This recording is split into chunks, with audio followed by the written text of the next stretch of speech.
Welcome to the podcast. We do recover with Jared Miller, your host. And I'm Dr. Terry Sellers, your co-host. This is a podcast about recovery from addiction. We want to talk about what successful recovery can look like. Brought to you by Steps Recovery Center, Rise Up Subs, and the St. George Hilton Garden Inn. Turkey Day is right around the corner, baby.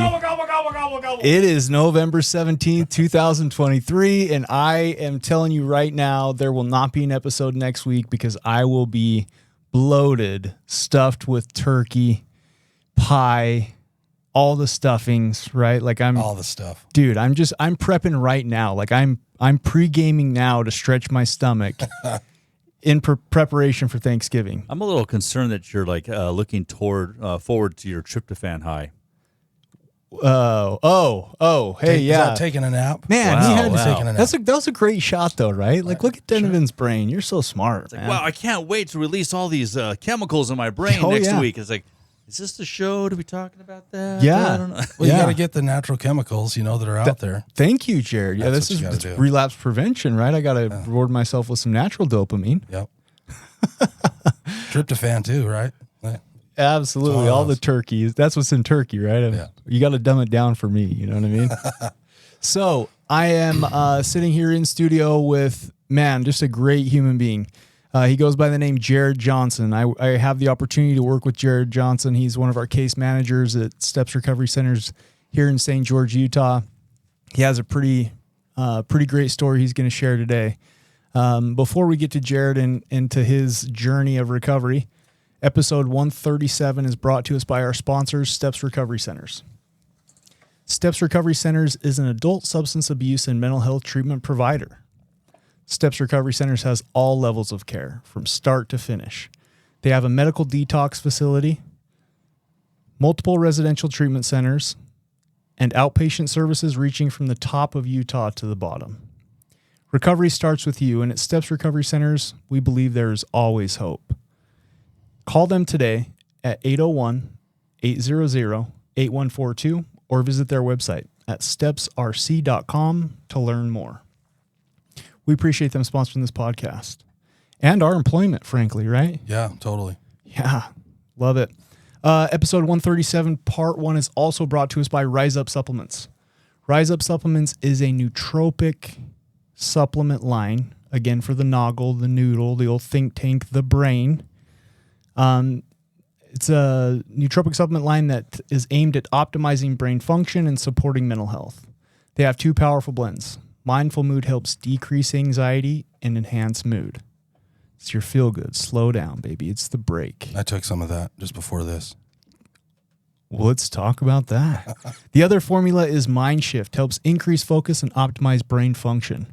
Place your order today at riseupsups.com. That's RISEUPS, ups.com. At checkout, punch in, all caps, promo code, in the promo code section, podcast20, to save our listeners 20% off. We appreciate you listening.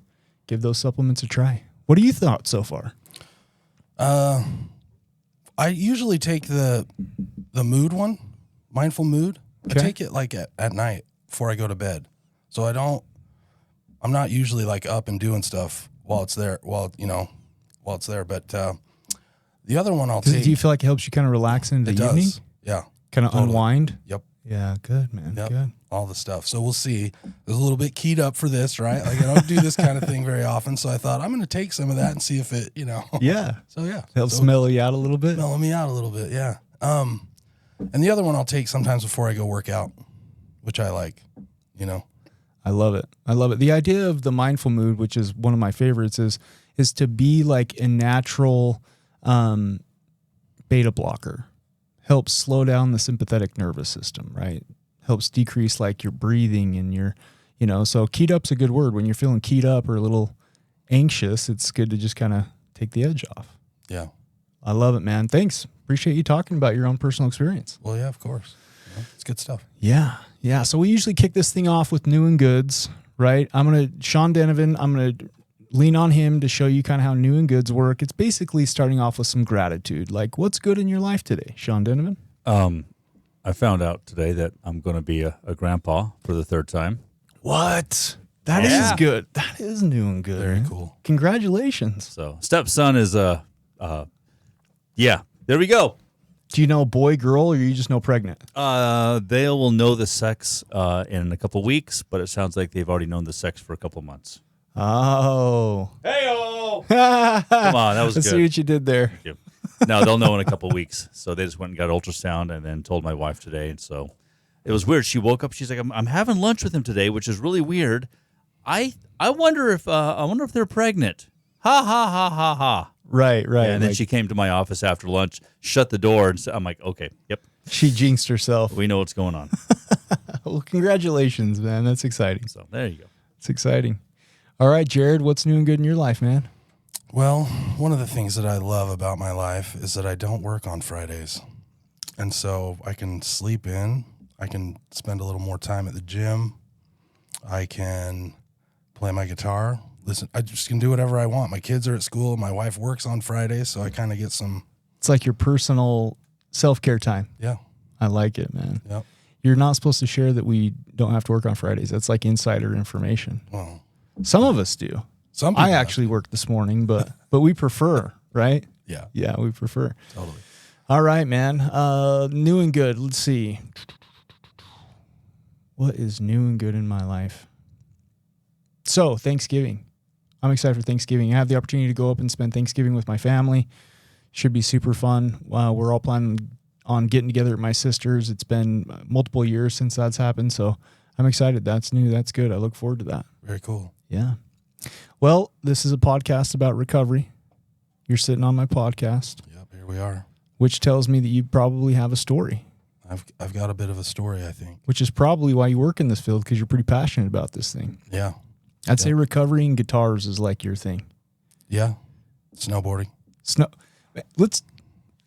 If you didn't see the promo for this thing, that was a gnarly picture. You've got more snow in that beard than I've seen in years. Yeah. Love the long beard. Collects snow, and you'd think it's cold, but it's not. Windbreak. Windbreak. Yeah, Okay. totally. Keeps the throat and the Beard upper ices up. chest Yeah. warm. Yep. Very nice. Yep. Very nice. Cool. We'll get into some of that stuff that you're doing today, but where does this thing start for you, right? Like, how did you get into this whole thing? So, I guess I was a normal kid, right? Came from a 2-parent household, and my parents are still together. I got bored. I got bored with stuff. At the age of what? I probably started, I had my first drinks at age 8. Okay. And that was weird. I had those in Idaho, and I was at my aunt's house, and my uncle had, a liquor cabinet, and I was super interested in it. And my dad was like, all right, go for it. Here's some black cherry Shasta. And I remember mixing up a drink, took one drink and was like, no, that's over. And I think that was the idea, right? Yeah. From your dad's perspective, like he thought he's going to taste Here we this go, and it's going to be nasty. Yeah, he's going to, this is going to turn him off to alcohol. So, and it did, but I was 8, right? Right. Then you get to peer pressure. So I had some beers at a party when I was 13, and there wasn't like this magical moment like people talk about where I was like, oh, this is the answer to everything. I was just having fun, right? Yeah. But prior to that, I drank, Robitussin was pretty popular, in middle school and that kind of a thing. So we would call this like the experimental phase. Like you're kind of just a young kid experimenting. Seeing the what's allure out of there. like, don't do this was there, right? Totally. And so you're like going through the rebellious stage, which is a phase of life we all go through. Yeah. Yeah, and the human development process. Okay. Yeah. So, I was really into athletics, played lots of sports, but I was always heavy. So there were times where I didn't make teams, I think because of that, but I was never, I kind of have realized, since that I didn't work as hard as I should have or could have. You know what I mean? So back then you maybe didn't have the determination or drive. Yeah, I just didn't have the drive. I wanted to play, but and just things that I've noticed. Not to jump too far ahead, but I just realized I've been addicted to food since I was a little kid, long before I ever did drugs. I totally feel 6, that. 7, 8. I loved food, and I used it as a coping mechanism. Yeah, bro. I always tell people the first love of my life was Little Debbie. There you go. Yeah, those zingers. You remember those those Or red the tiger oatmeal, tail zingers, right? The oatmeal cream pies. Oh dude, my so goodness! I appreciate that. Actually, I think that's so common because I've been able to look back and reflect. Like, yeah, I was kind of a heavier set kid in my childhood too, and yeah, dude, I was totally addicted to sugar. I was absolutely Shasta. I remember some Shastas out there. Right? I remember drinking 64 ounces of soda multiple times a day, right? Yep. Mountain Dews, Dr. Peppers, the whole thing. Yeah. Lots of soda. And so, yeah, like, and as a kid, you don't know, you don't know what you don't know. You don't know any different. You don't know any better, right? Like, I think for some kids, they're not as interested versus other ones that maybe start to develop a little bit of an addictive personality towards it, where you obsess on it and it becomes your, the thing. Yeah. And you don't even realize it's the thing, right? Like that you're coping or whatever, right? Bro, I used to stash Star Crunches. Do you remember Star Crunches? Yeah. Like, I didn't want my little brother and sister to get to the Star Crunches, and so I would stash them. Like, looking back, like, that's weird. That's not normal. Yeah. Like, normal kids would be like, if it's there, cool. If not, I'm stuffing them under my mattress. Yeah. See, my parents, they just kept everything stocked. So I never had to worry about it. I had 2 younger brothers, but I was the one who was like, chowing stuff down. But, bless my mom's heart, that was just the thing, food. She's a great cook. Yeah. And, always had it around, make pan of brownies, that kind of stuff. I also think too, culturally in Utah, food is like a family gathering thing, right? It's culturally, like, think about it, like when you get together with families, and it's probably outside of Utah too, but for sure very predominant in Utah, it's abnormal for there not to be 100%. a spread. And then also the food thing, growing up Mormon, right? Like, what do you have? That's kind of what I was hinting at. I'm glad you just nailed it. You have food, right? You're not drinking, you're not drugging, Smoking. Yeah. You're not, it's food. You're not supposed to. You're right. Yeah. Because, obviously, like, I didn't stick to that very well, Yes, man. I totally get it. And that's a great point. Culturally, like, absolutely, that it's just a thing. Yeah. It's a thing. Okay, so you can identify the food thing. You kind of went through the experimental phase, 8, 13 years old. I mean, is there a point in time where, like, you started? So we talk about the 5 stages of change, right? The 5 stages of change is like pre-contemplation, like, I don't have a problem. You tell me I have a problem is my problem. Contemplation, I might have a problem. Preparation, thinking about making a change and preparing for a different way of life. Action, stepping into it and actually doing it, and then maintenance. Yeah. At what point did you go from pre-contemplation to contemplation? So pretty early on, I started drinking fairly heavily, and like, I would black out. I just couldn't stop. You know what I mean? And so the days when I was playing in bands and stuff, like, I was drinking every day. So you're like in your late teens, early 20s at this point? This would be like in my early 20s, right? So It was all fun and games for a while there, right? It's always fun, right? And you're like hanging with your friends and you're doing stuff, and it's not till later that you're like isolated and by yourself, and and so, like, I recognized that I had a problem. I feel like pretty early, 21, 22, right in there, like, just the way that I would drink. I thought, this isn't good. Is that because you kind of looked at, like, your drinking habits compared to your friends at the time? Like, what helped you make that distinction that, like, okay, this is too much? I mean, maybe a little bit, but more like, I just knew it was unhealthy to drink like that, just to drink until I blacked out, or just I couldn't just drink 2 beers, if I drank 2 beers, I was going to drink 14. You know what I mean? Like, that's just how it was. So if I started drinking, I was drinking. Right. And I think that's a great distinction, because people ask me all the time, like, oh, I have a loved one, and, they have a couple of beers every night, and is that a bad thing? And, are they an alcoholic, or, and so I think that it helps everybody, or it helps people differentiate between, like, what is too much, and how do you know, and when do you come across that, right? Yeah. So I actually appreciate that. Yeah, once you start not being able to stop until you're blacking out, it's definitely a sign of. Yeah, like, there's something going on. Yeah. It's not. Yeah. Right. So I just knew it wasn't healthy. I didn't know that I was an alcoholic per se, but I was like, this is not good. Right. And I remember watching it's weird. And I can't remember when it was, but I watched a PBS documentary on Joe Namath. Oh, really? And his friends were like, dude, you got a problem. And he just cold turkey quit drinking, but he was still a dick. And he said in this thing, he's like, and I was a dry drunk. And I was like, oh, maybe that's what I am. Cause I would go like, I'd be like, all right, I got to stop drinking. And I might make it 3 or 4 months. Right. But I was still a dick. Right.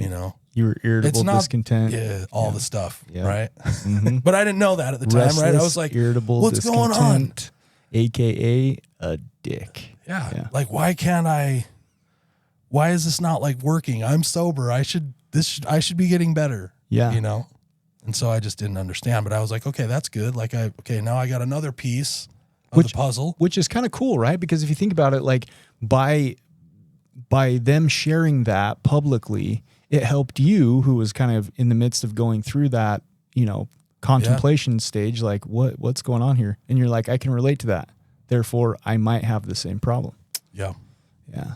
Yep. And the hope is on this podcast, hopefully people can hear this that are going through it or need some inspiration, right? Yeah. I mean, you're sitting here how many years clean today? I picked up 5 years September 1st. That's amazing, dude. Okay, so we're backtracking into your early 20s. So you don't know how to get help. Right. I had no idea. Like I just thought I can do this myself, right? Like I've got a strong will. I don't need help. Good old Will. Yeah. I don't need help. And I, by this point, like I'd done all the psychedelics and stuff like that, right? Acid, mushrooms. I was smoking weed every day. Okay. I started smoking weed probably every day this summer between junior and senior year. And then I just never stopped. It took till I was like 25, maybe. Can we explore that for a second? Sure. Do you feel, because a lot of times people will tell me, they'll say, I use marijuana to decrease my anxiety. And I always wonder, like, is it the chicken or the egg, right? Like, did you have this massive anxiety before you started smoking, or did you start smoking because it was a cool thing to do, or because recreational, social, whoop-de-whoop, and now when you're going through acute withdrawals, you have massive anxiety until you reuse. So what was your experience? Is that true for you? So I feel like I'm like one of the lucky, like I'm not an anxious person, and I've never been like chronically depressed. Okay. When I was, cocaine kind of changed that a little bit, but it was like the substance doing it, right? Like when I'm clean and sober, I'm pretty like that's even not your normal. Yeah, I'm not anxious. I'm laid back and pretty. Okay, so for you, the smoking marijuana every day, I just loved it. I just wanted to go have fun. Okay, this was still at the fun point, right? Because I got to a place where I was like, yeah, weed's okay. I could take it or leave it, but I smoked it a lot for many years. Okay. I got into and I started playing in bands when I was, and this didn't help things. It's like I guess a side track or whatever, but it didn't really help. But, I picked up some bad habits doing that, more drinking, and I would drink most days. And I lucked into jobs where they, I could leave for like 2 weeks at a time to tour. And so, I would work. I'm very functional, as an addict. So at this point, there wasn't a whole lot of negative consequences. No, I was having no negative consequences, right? Like I could just do whatever I wanted and I was good. To be fair, you're also probably living with mom and dad, or? No, I lived with the band. Really? Yeah, we had a band house, and I worked for a guy that we did like remodels. He was a master of like all different types of construction, and like we did all kinds of stuff, and but it was one of the guys in the band's uncle. And he would let us, we could leave, and he'd be like, all right, let me know when your tour schedule comes up. I'll get you on a different project. And I just won't like book any big projects for a couple weeks. And then you guys come back and do your thing, and I'll book, you know what I mean? So he could like tailor the work to like kind of what we were doing. Yeah. And so that was nice. But I picked up some bad habits. I started using heroin, and nobody else in the band did. And I remember I was at one of my friend's house on acid as a kid, and hanging out in his dad's study at a big library, and I found this book by William Burroughs, Junkie. And it was, William Burroughs is he's kind of like the older brother of the Bee Poets, Jack Kerouac and Ginsberg and that. Anyways, he was a junkie, and I read it and I thought, okay, if it takes you, he talked about, it takes you 2 months of using twice a day to develop like a fairly significant habit. So I was like, okay, mental note, like, as long as I'm not doing that. As long as I'm not going more than that and longer than that, I'm good. And so, isn't it funny, the rationalization and okay. And so it was, and I'd always looked up, like I thought my heroes, right? Jimmy Page, Keith Richards, Eric Clapton, Johnny Winter, like all these guys used heroin. And I thought, hey, let's go, If I'm going to be like these guys, this is part of the gig. Yeah. Yeah. But then yet we don't think that these icons and these people that we look up to have an influence, and yet they have a massive influence. Big influence. But you also just see the glamorized side of it, because I guarantee all their lives were shit at some point. Right. You know what I mean? Yeah. And you read their biographies and you find out, it was shit for a long time, right? For sure. So where do you go from there? You start dipping and dabbling in some heroin, which we both know eventually leads to chemical dependency. Yeah. So I started seeing, like I say, I'm functional, right? Like I could see at one point, I think I'd been using for about 4 months, twice a day. I never used more than that. And, I could just see like the writing, you know what I mean? I'm like, where is this going to take me? And so I quit. I cold turkeyed it. Bam, done. Like all substances or just the heroin? Just heroin. Okay. Right. I stopped using heroin, and then a year later I relapsed and probably used for another 3 or 4 months. And then that was it. Like and that kind of like what got me to that point at that time, I was house sitting my girlfriend at the time, her apartment. And I remember shooting up, I don't know, probably 11 o'clock at night, maybe. And then I woke up at 1 p.m. the next day. There was like 6 inches of water on the floor. I couldn't fucking hear. I was deaf. You like OD'd. Completely deaf. Yeah. And nobody had been there. You know what I mean? Like I bet that was pretty scary. That was scary as hell, right? Because my hearing came back, but I have damage in my right ear. I don't know how much. Maybe it's probably 85 or 90%. So I lost some hearing, and I've had tinnitus ever since, like just a ringing. Really? For going on like 25 years now. So that was probably the first big major negative impact in your life. Okay. Yeah. And so at that point I was like, okay, I'm done with this. Like I can't do that anymore. Right. Like I need to, get away from that. But I was still like, but I can use as much Coke and I can drink. And, I still, was at that point. Right. You weren't like working a program or in recovery. You not just even close. Switched from one substance to another. Yeah. So this is like mid-20s. And then not long after that, I stopped, right? I quit everything. Everything. Yep. And I started going back to church. I was probably 26-ish.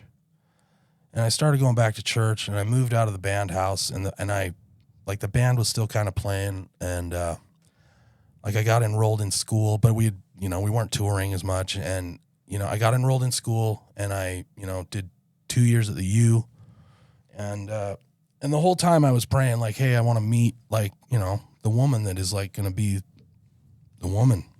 Life partner. Yeah. Life partner. And I did.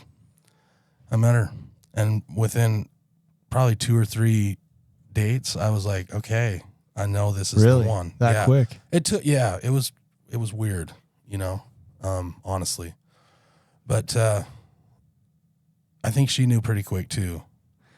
Dude, I feel like we're starting to get into the point where your story's turning. We got 30 seconds left here, and then we're going to jump into part 2. But I also want to ask you, like, where did that happen? I mean, you went from being this certain lifestyle, living with the band, performing with the band, recreationally / chronically using mind-altering substances to all of a sudden, we're about to go on break here, but when we come back, I want to dive into, there had to be something that was like, okay, I want to do something different today. Well, that was it. I wanted to do something different, You know, like I realized this is a dead end. What am I doing with my life? How is this going to serve me for the rest of my life? And and I thought that I was good. We'll be right back after this short little break and a sponsorship mention from Steps Recovery Centers. We appreciate you listening. We'll catch you in part 2.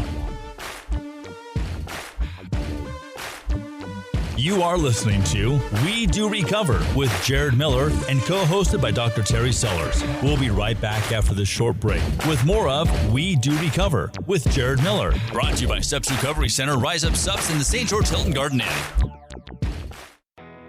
If you or your loved one is trapped in the cycle of addiction, there is a way out. At Steps Recovery Center in Utah, we believe in second chances and new beginnings. Our evidence-based treatments, compassionate staff, and supportive community guide you on the path to recovery. It is time to reclaim your life. Take the first step towards freedom, resilience, and a brighter tomorrow. Reach out to Steps Recovery Centers today. Recovery starts with you, and at Steps, there is always hope.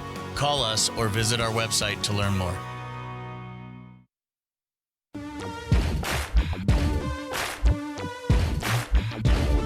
We welcome you back to We Do Recover with Jared Miller, co-hosted by Dr. Terry Sellers.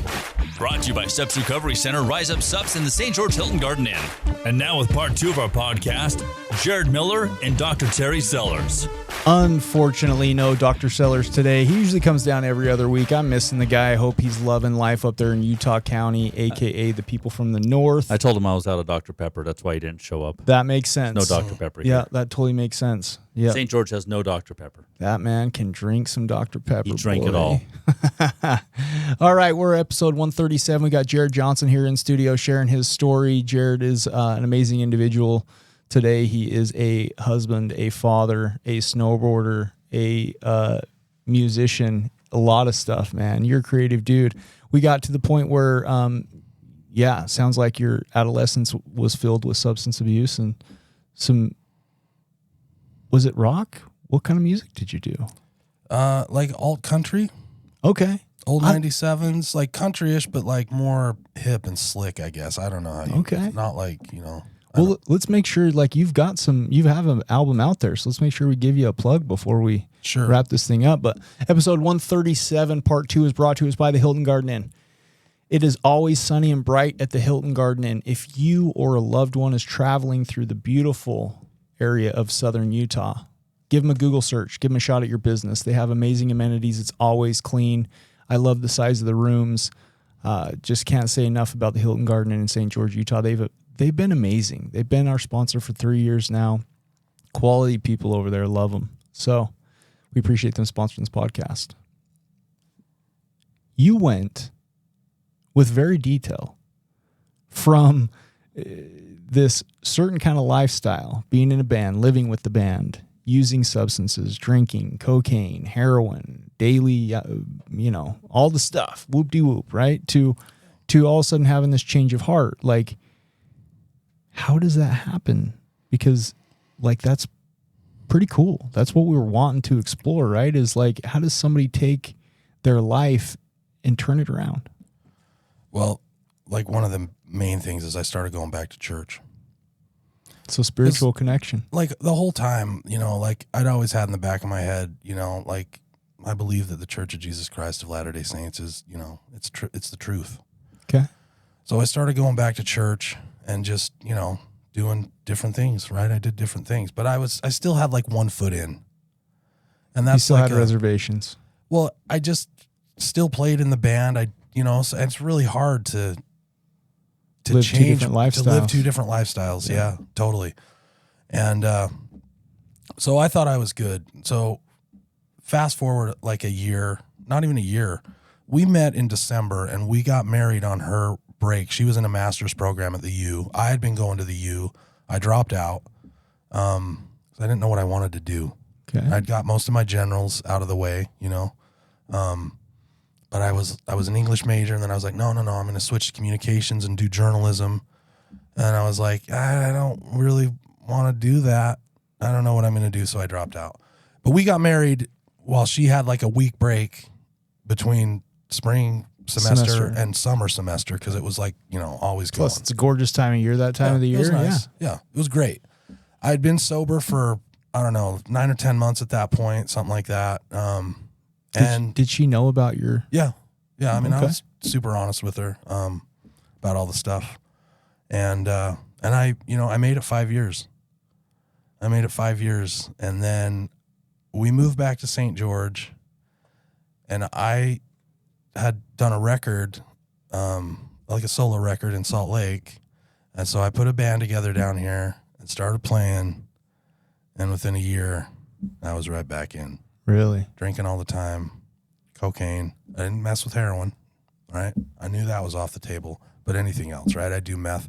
I don't love meth, but I'd do it, right? If it was around, pills, whatever, Got you. Just anything for a head change. Yeah. Yep. Just goes along with it, right? So that lasted for 10 years. Do you think that like the substance use was tied, because for me it seems like it was super tied to the music, and I don't want to blame it on the music, right? Like, was it the people? Was it it's like, what do you think it was that you're just they in go bars hand in hand? And it's the people, like the environment. It's just the environment. Yeah. It's the whole, if you hang out in a barber shop, you're going to get a haircut. Get a haircut. Okay. You might make it for a while. Yeah. You know what I mean? You hang out at bars, you're probably going to end up drinking. I did. I made it for like a year, right? Doing well. Still being in bars, right? Still doing the whole thing, not like touring as much, but still playing shows, We'd go play regional stuff, Flagstaff. We played Richfield once. Nice. Like Moab. I bet that was a hit. Salt, yeah, Richfield, right? Utah, baby. Woo! Yeah.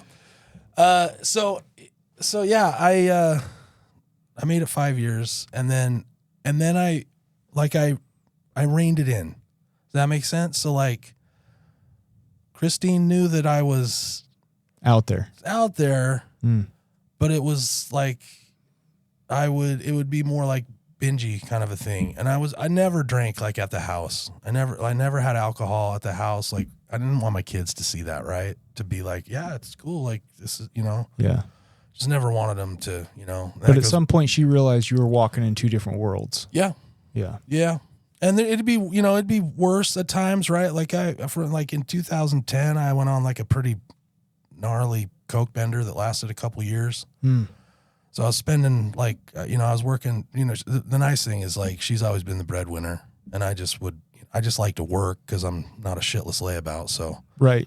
You want to be productive. Yeah. Like, so I was a stay-at-home dad, but I still worked graveyards 3 nights a week, throwing freight at the grocery store. And, so I had money, and it wasn't like I was spending, our family finances on this stuff. Right.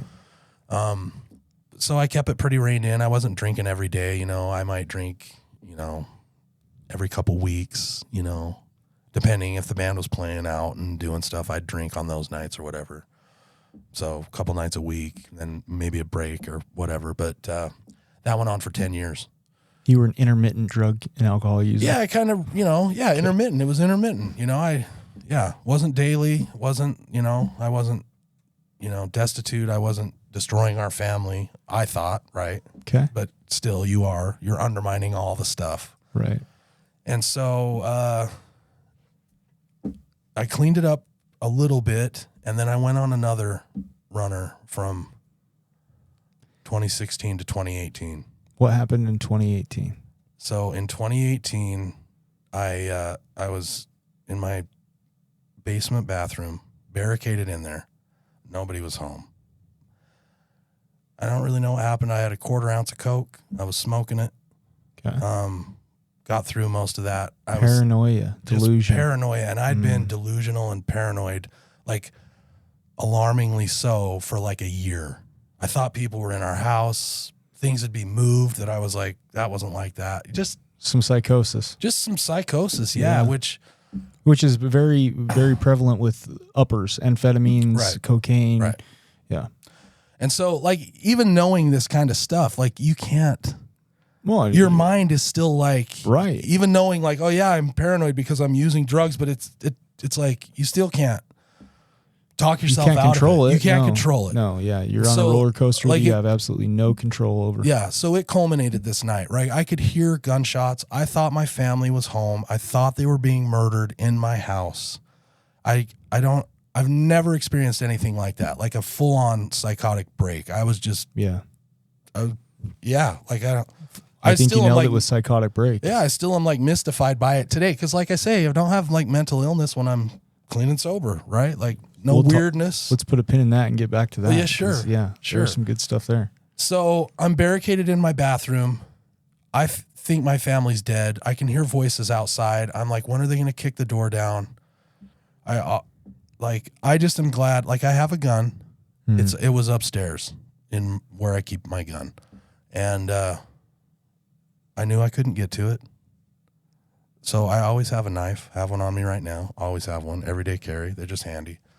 And I started cutting both wrists. Just started cutting, and I was like, this is the crappiest thing. Like, there's no way I'm going to bleed out. I was cutting for so long. And finally, I hit a spot, and it just started, like, streaming out. You know, I'm in the shower, and I'm like, okay, I'm good. Like, this is going to do it. So I'm, like, laying in my shower, bleeding out, and at some point, like, I blacked out, passed out, whatever. But I could actually feel like the life draining out of my body. And it was a really weird feeling, but I had like accepted. I had accepted it that I was going to die right there, and I was okay with it. You know, I was okay with it. So I pass out. I don't know what happens, but I come to, and I'm like, what the hell? What am I doing? Are you still in the same spot? Yeah, I'm still in the same spot. I'm in the shower. Shower's running. I'm like, wait, this isn't it. Yeah. But I don't know what to do. So I unbarricade the bathroom, and I'm woozy at this point. Like I can barely walk, but I'm like, and my plan, I don't have a plan. Like, what am I going to do? I still think my family's dead. I'm like, I guess I'm going to go out in the courtyard of our townhomes, and hopefully someone Will help me. So hopefully someone will help me or walks by and sees me so I get to the front door. I can't get it open. I collapse right there. I'm laying in a pool of blood, bleeding out. And like 1 minute later, my wife comes home and my kids. Is it odd or is it God? Right. Yeah. Yeah. She comes in, immediately sees blood in the hallway up the stairs. I bet you freaked out, dude. Yeah. Who wouldn't? She had so she kept the kids in the car, right? She's like, you guys stay in the car. She comes upstairs, finds me. She's an occupational therapist, works at IHC at the hospital. So she starts she goes gets into towels. work mode. Yes. Yeah. Goes into work mode, starts stopping the blood. She's calling 911, all the stuff. Meanwhile, I'm like, you got to get out of here. There's people in our house. They're going to kill you. Psychosis was still set in. Yeah. Still in psychosis. I'm still like just out there. Right. They come, take me to the hospital, stitch me up, start transfusing my blood. I lost, you have 5 units of blood in your body. I lost 3. Lost 3 units of blood. They're like, it's a miracle that you didn't have a heart attack, because when you lose that much blood, it's almost a guarantee. I didn't have a heart attack. The whole time I'm like, my back really hurts. They're like, did you fall? I don't know. I don't think so. They put me in the CAT scan, and right when they put me in there, I was all, oh yeah, like my kidneys. They don't have blood. They didn't have blood for, so that hurt. But at that moment, like, I knew I was done. I knew I was done doing drugs. Like, that was it. I was like, so I had like a moment of clarity there, right? I guess, while I'm in the ER getting stitched up, and you can tell the doctors are pissed, right? This jackass cutting himself up. I'm trying, here I am stitching this idiot. You know what I mean? Yeah, they kind of have the that vibe, of the ER. Yeah. And that was the moment. So that was a pretty that was a heavy rock bottom. Sobering moment. It was sobering. Yeah. It was sobering. So at that point, do you get enrolled in some type of treatment services? Do you start attending? Like, what is it for you that, So so is that the last day of your use? that's the last day of my use. How do you make it to November 17th, 2023? So I'm in the B-Med, right? Because I tried to kill myself. Sure. Right. To get out, you have to have 2 counseling appointments set up, and they just give you a list and they're like, here, like look through it and then call and schedule the appointments. We'll let you out. They had like some kind of intervention with my wife, and we're like, we think you need, inpatient. We think you need RTC. Right. I was like, no, I don't. I have a job. I have a good job. Like, I'm not going to, nope, not going to do it. So I bargained my way down. No to criminal outpatient. charges. Nothing. No No, the leverage. cops came, and I think that they just saw the scene.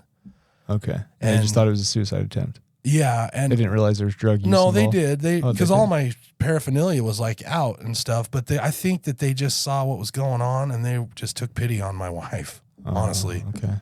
they didn't charge me with anything, Okay. nothing like that. So I had no charges or anything like that.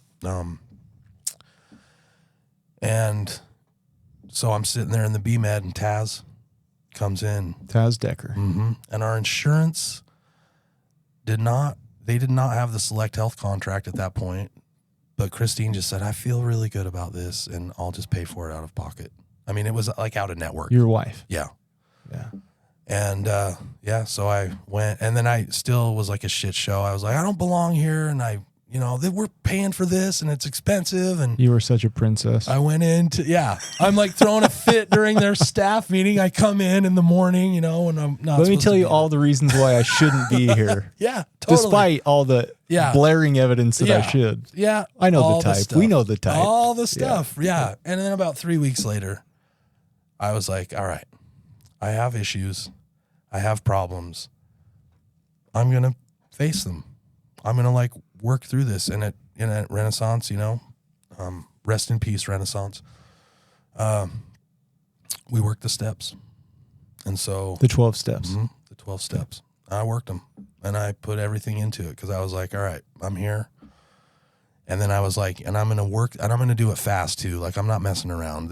I don't want to be here for 8 months. I want to get back to my life. Based on your past history, you're an all or nothing type of dude. Kind of all Diving or nothing. in. So Pretty I dove heavy. in, and I remember I had a therapist, and I connected with him really well. He played a big part, and he just said, look, man, at some point that memory, cause I was like, I don't know if I need all this, right? Like, I'm good. Like, I do not want to use anymore. And he was like, even that memory will fade over time. And if you don't do some work on yourself, there's a good chance you go back, with your drug history and stuff. Like, Yeah, well said. And so I was like, okay, I took it to heart. I was like, all right, and so I started working a program. And So let's talk about the 12 steps, right? I'm always fascinated that for me personally, before I came to the point where I was ready, where I surrendered, I was so sick of hearing about the 12 steps, right? Because they tried shoving it down my throat so many times.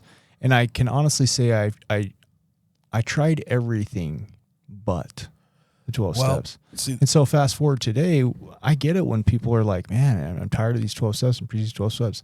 And at the same time, it's the only thing that really worked for me. Yeah.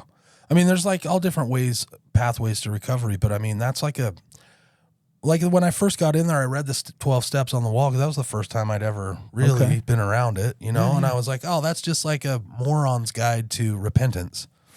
Is how I looked at it. Kind of accurate. Yeah. Like a super simple, there's 12 steps to it, you know, rather than like a vague, well, you need to repent. Right. Here's how you do it. You do this, then you do this and this. And I was okay. All right. Like, I get that. I see what that is, and that makes sense to me. Okay. So I did it. Way cool. Yeah. Do you feel like, so the way that the 12 steps was taught to me was 9 steps to freedom, 3 steps of maintenance. Yeah. Do you feel like that was true for you? Do you feel like, what was your experience with that? Because I can remember when I first started them, the way I felt about myself and the way I felt about others was not good. Right. And I got to a point through working in inventory and taking a look at my defects of character and making amends to people, where once I was done with 9, I was a completely different person before I was step 4. Yeah. Like there was a transformation that happened there. Yeah. In the view of how I viewed myself and in the view of how I viewed others. Yeah. It was a lot less victim mentality and a lot more accountability. Yep. What was that like for you? I would say very similar. I would say 6 steps. 6 steps. Okay. Right? 4 through 9. Do you know what I mean? Is like the real, like It's the 1 through nitty-gritty. 3, like prepares you, gets you to the point. Because I was like, how do I know if I turn my will over to God? Like, how do you even know that? And I was like, oh, you keep going, right? It's this one, this big hurdle, this step 4 that everybody gets like wiped out on. They're like, all right, see, I can't do it, right? And what I preach to a lot of like sponsees when I take on sponsees is humility. Yeah. It's getting out of the way and letting life unfold in front of you instead of trying to jump in the driver's seat and steer it. Yeah. Yeah. You just let go and go, okay, I'm going to do this. Right. I'm going to take a hard look at myself. I'm going to write down all the things. I'm going to write down all the resentments. I'm going to write down all the fears, all the stuff, right? Everything. I'm just going to put it on paper. And then, because I was like, step 4, it wasn't that hard for me. I was tripping out on step 9. I did not Having want to make amends. Yeah, because there were Get people that I was like, well, this guy, he owes me an amends. You know what I mean? I don't want to have to do that. And it's like, they're like, but you're the bigger person because you have these steps. So you are the one who offers the olive branch. And I was like, all right. And in the step 4, when there's like the person that you have the resentment towards, and then why? And then what's your part? What's my part? And my part was huge in all of them. You know what I mean? I got sabotaged on the 4th step. My sponsor failed to, either that or I just was totally avoidant of it. I didn't put the my part, right? And so I was like, step 4 was everybody freaking about. I love it, right? Like, is this person and here's why, and let me tell you about that, Let right? me tell you about that. And then I meet for my step 5 to process it with him, and he hits me with these, what was your part in that relationship? You're all, what? And I'd be like, well, let me tell you about my ex-wife. And he's like, no. I don't care about none of that. What was your part? And I'm like, Right. this is why everybody talks about step 4. Right. Yeah. And I was okay with that, right? But it's freeing. Like, yeah, that's just it. After I'd done step 5, my son, one day on the way back from church, he was probably 10 at the time, 11, something like that. He just goes, Dad, you've changed. Man. Just out of the blue. And that's like, those are those moments where you're all, yeah, okay, I'm going to keep doing this. Because That I feels knew, good. I knew good. I was changing and had, changed, but it's hard, like other people, because of the way that addiction works, like other people are like, yeah, you've changed. So I was just like, I'll just keep my mouth shut, keep working, and then stuff like that happens. And it's cool that it was your son. At the time, I'm sure he was a little kid, right? Yeah. Because little kids are like, they call it how they see it. There's not a whole lot of like life hasn't calloused him over yet. I feel like sometimes as adults, we're a little bit more hesitant to forgive and forget. Yeah. We're a little bit more hesitant to acknowledge the positive progress because we're afraid of being let down. We're afraid of disappointment, right? Yeah, disappointment sucks. So the fact that it came from your son and it's just true and genuine, and you're like, cool, man. Yeah, that was big. That was a big one. I'm sure the relationship between you and your wife got a little bit better too. Way better. Yeah. And my wife she's just an all-star of a human being. She's just. You outkicked your coverage on that one. Yeah. I married so far above my weight. You know what I mean? So, which most every guy probably, right? So I would say, hopefully you feel that way. Yeah. Right. So we got a few minutes left here, Jared. What's your recovery look like today? Like, I know that you're a passionate dude. What does that look like? Yeah. So, I work in treatment. I work at Steps. And it's hard sometimes. But it's rewarding because I just feel like, hey, at the end of the day, my job, even if I don't help anyone, I'm trying to help somebody, and maybe they get it and maybe they don't, but I'm trying. I'm out here working at it. So I feel like I've got a wise livelihood, for lack of a better. And then I just do fun stuff, man. I was very athletic as a kid and I kind of lost that. And so, I love snowboarding, and I go in the winter. Here it comes. I go every Friday, and I have 2 passes this year. I bought the Icon, so I can go all over the Western United States, and then I have my home resort, pass. And Right. So that's a big thing. I do that. And my kids learned last year. So now like we can do that together and they love it. And at first they didn't, right? They're like, we hate this, Dad. And I was like, you can opt out once you learn. Right. When you can do it, you It'll be can a say, different I don't story. want to. And of course it was. They love it. So I'm going to take them with me on most Fridays. I'm just going to, because school, Yeah. I mean, It's a short day anyway it's on a short Fridays, day right? anyways. And it's like, we might as as well go do fun stuff. learn some life lessons, not Yeah, class lessons. exactly, I'll you know? co-sign your BS. Yeah, for sure. Pull those kids out of Totally. school. That's how I feel, Talk to me about your music. You also make some music. Where can Yeah. our listeners find your stuff? So I've got a record on like all the streaming platforms under the band name is Rumors of War. The record is one. There's 7 songs on it. I'm getting ready to release 2. I'm super creative with the titles. Number 2 is coming out. I just got to do some artwork. I love the process of creating music. I'm not like a marketing guy. Right.